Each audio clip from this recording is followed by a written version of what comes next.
আসসালামু আলাইকুম বন্ধুরা, সকলে কেমন আছেন? আশা করি অনেক অনেক ভালো আছেন। ঈদ পরবর্তী রেসিপি নিয়ে চলে আসছি আপনাদের সামনে। Welcome back to my channel. আশা করি অনেক অনেক ভালো লাগবে আজকের রেসিপি। আজকে আমি তৈরি করে দেখিয়ে দিব রেডি মিক্স জর্দা পোলাও, যেটা তৈরি করতে খুবই সহজ, খেতে অনেক মজাদার ও সুস্বাদু হয়ে থাকে। চলেন বন্ধুরা দেখে নিই। তো প্রথমে যে প্যাকেটটা নিয়ে আসছি, প্যাকেটের ভিতরে যা যা থাকে আমি সম্পূর্ণ কিছু দেখিয়ে দিচ্ছি।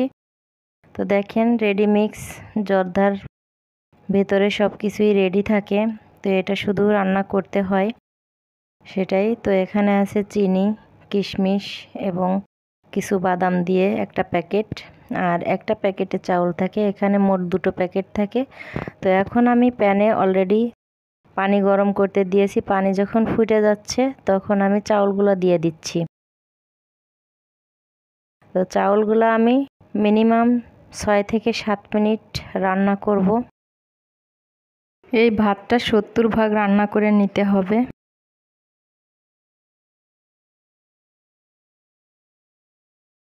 তারপরে এটাকে আমি নামিয়ে নিব। তো দেখেন আমার ভাতটা হয়ে গিয়েছে। এই ভাতটা আমি নামিয়ে নেওয়ার পরে সুন্দর একটা চালনিতে রেখে পানিটা ঝরিয়ে নিব সুন্দরভাবে। এখন আমি একটা ফ্রাই প্যানে দিয়ে দিলাম 2 চা চামচের মতো ঘি। তারপরে দিয়ে দিচ্ছি এখানে কমলার রস বা মালটার রস বা লেবুর রসও দিতে পারেন আপনারা। 1 কাপ পরিমাণ কমলার রস দিয়ে দিচ্ছি। তো রসটা একটু বলক আসলেই আমি এর ভিতরে দিয়ে দিব যে চিনির রেডি মিক্সটা থাকে, সেই রেডি মিক্স প্যাকেটটা সম্পূর্ণটাই দিয়ে দিব।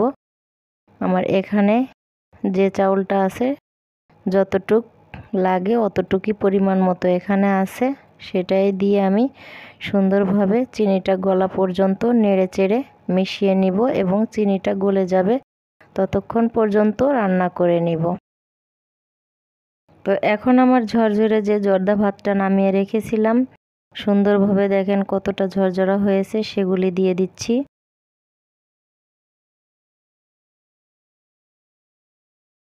তো ভাতগুলো আমি সুন্দরভাবে নেড়েচেড়ে মিশিয়ে নিচ্ছি। বন্ধুরা, এলাচ দারচিনি ব্যবহার করিনি, কারণ এর ভিতরে সব কিছুই রেডি মিক্স দেওয়া থাকে, সেই ক্ষেত্রে আমি আলাদাভাবে কিছুই ইউজ করছি না। এখানে দুটো এলাচ দেওয়া আছে। এই এলাচ দুটোকে পরবর্তী সময় উঠিয়ে ফেলে দিতে হবে। এর ফ্লেভারটা খুবই সুন্দর এবং সম্পূর্ণ ফ্লেভারগুলো এর ভিতরে অ্যাডজাস্ট করা আছে তাই। তো দেখেন আমি ভাতটা নেড়েচেড়ে আর যতটুক পরিমাণ সিদ্ধ হওয়ার দরকার সেটা হয়ে যাবে এই চিনির পানি এবং লেবুর রসে।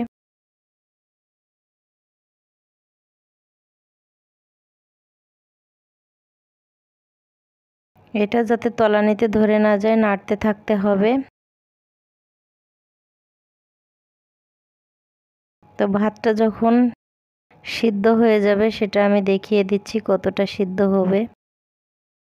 তো দেখেন ভাতটা আমার কমপ্লিট হয়ে গিয়েছে। পানিটা শুকিয়ে গেলেই আমি এর ভিতরে কিছু ছোট ছোট মিষ্টি, এগুলা বাজার থেকেও কিনে আনতে পারেন, নিজেরাও তৈরি করতে পারেন, সেগুলা দিয়ে নেড়েচেড়ে মিশিয়ে নিচ্ছি। ভাতটা দেখা যাচ্ছে অনেকটা ঝরঝরা হয়ে গিয়েছে এবং রান্নাও প্রায় শেষের দিকে।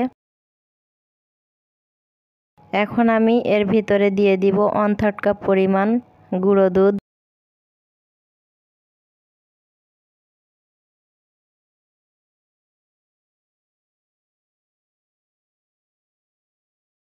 এটাকেও সুন্দরভাবে মিশিয়ে নিব।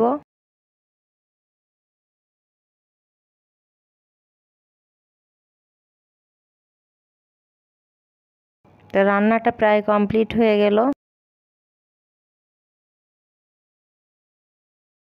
তো এই রান্নাটা যে কেউ করতে পারবে, খুবই সহজ, খুবই ইজি।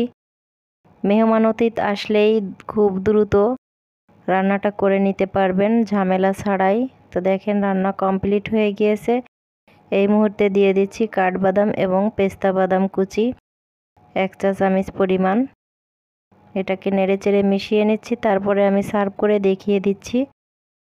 কতটা ঝরঝরা হলো, কতটা পারফেক্ট হলো সেটাই আমি সার্ভ করে দেখিয়ে দিব আপনাদেরকে চুলা থেকে। এই পর্যায়ে আমি চুলার হিটটা একবারেই বন্ধ করে দিয়েছি। এখন আমি নেড়েচেড়ে সুন্দরভাবে মিশিয়ে নিচ্ছি। এখন সার্ভ করার পালা।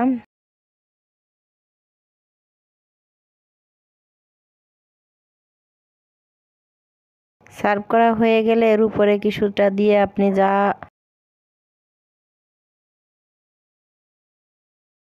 সুন্দরভাবে এর উপরেও ডেকোরেশন করতে পারবেন, যেমন মিষ্টি, বাদাম এগুলা দিয়ে। তো কিছু মিষ্টি আমি আগে থেকে রেখে দিয়েছিলাম, সেগুলাই এখন আমি সাজিয়ে দিচ্ছি উপর থেকে।